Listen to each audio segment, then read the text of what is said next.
How do we fight against evil spirits in the spiritual realm? How do we stand strong against mighty powers that want to steal, kill, and destroy? How do we take ground from the enemy and go on the offensive? Matthew 10:1 and 7-8.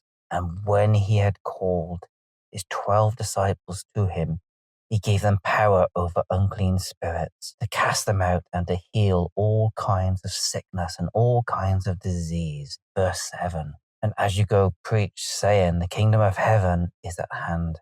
Heal the sick, cleanse the lepers, raise the dead, cast out demons. We're doing spiritual warfare wrong. We're only casting down powers of darkness and exercising our Matthew 10 mandate to cast out devils, but that's only half true. The devil's main target is your flesh. That's what he's going after. The flesh is the parts of you that haven't been sanctified to God, and the word sanctified means to set apart. That's why we see so many powerful moves of God with strong, committed men and women who are called to this, who have fallen to the limitations of their flesh. What happens if we're only casting down wicked powers and spiritual rulers of the hidden world is they return stronger, armed with knowledge of your weaknesses. Where are they going to after they've been cast out? Well, they're going to go after the part of you that hasn't been submitted under God, and you'll be running into warfare naked. Unsanctified flesh is always vulnerable to attack. Will, desires, emotions, thoughts. They're all open to fiery arrows of the enemy if not set apart and crucified on the cross with Jesus. You don't have to be possessed in order to be oppressed by spiritual forces and familiar spirits who know you, who know your history, who know your weaknesses, and who know how to take you out of the fight. 1 Peter 5:8. Be sober, self-controlled, vigilant, and watchful, because your adversary, the devil, walks about like a roaring lion, seeking whom he may devour. If there was a lion loose on the streets outside your house right now, would you be so casual about going outside with no armor and no weapon? Because Ephesians 6:10-18 says, we are not fighting against flesh and blood enemies, but against evil rulers and authorities of the unseen world, against mighty powers in this dark world, and against evil spirits in the heavenly places.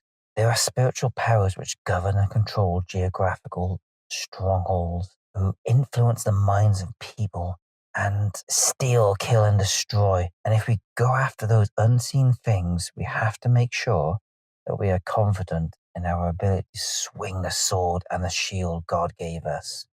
Don't paint a target on yourself until you are ready for it, and only when God has released you to do so.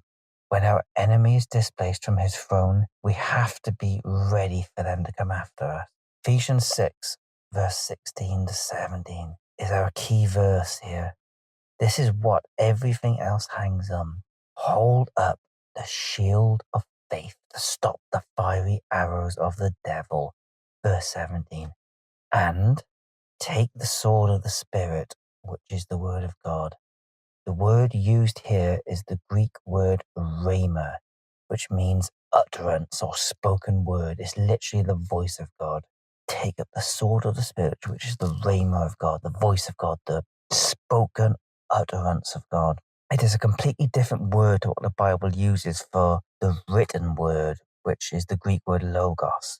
And that word logos is used in places like in John 1:1, where it says, in the beginning was the logos, the word, and the word was with God, and the word was God. But when Jesus was tempted by Satan in the wilderness, he countered each temptation that came against him by speaking a rhema word back to the accuser.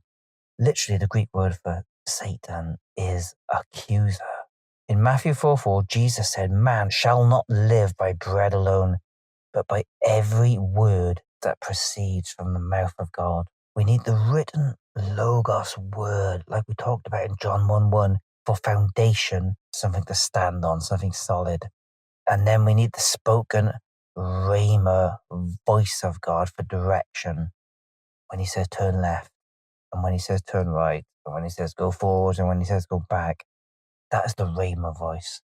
Ephesians 6 describes our sword as the word of God, but not any word. It is his voice. Without hearing and discerning the still small voice of God. And that is not what he said yesterday or what he is going to say tomorrow, but the voice which guides you right now. You're going out to face a hungry lion with blood in his mouth and no sword. Along with the voice of God as our sword, we also have to bring the shield of faith to stop the fiery arrows of the devil. Those fiery darts are thoughts, and that's how he can oppress rather than possess. And he uses these flaming arrows, which are thoughts, to oppress a committed, born-again Christian with the Spirit of God living inside them. Bill Johnson says that if our thoughts are not his thoughts, then the only possible outcome is sin. Meaning, if we're not full of what God thinks, we will be full of what the prince of this world thinks. Ships do not sink because of the water around them. Ships sink because of the water that gets in them.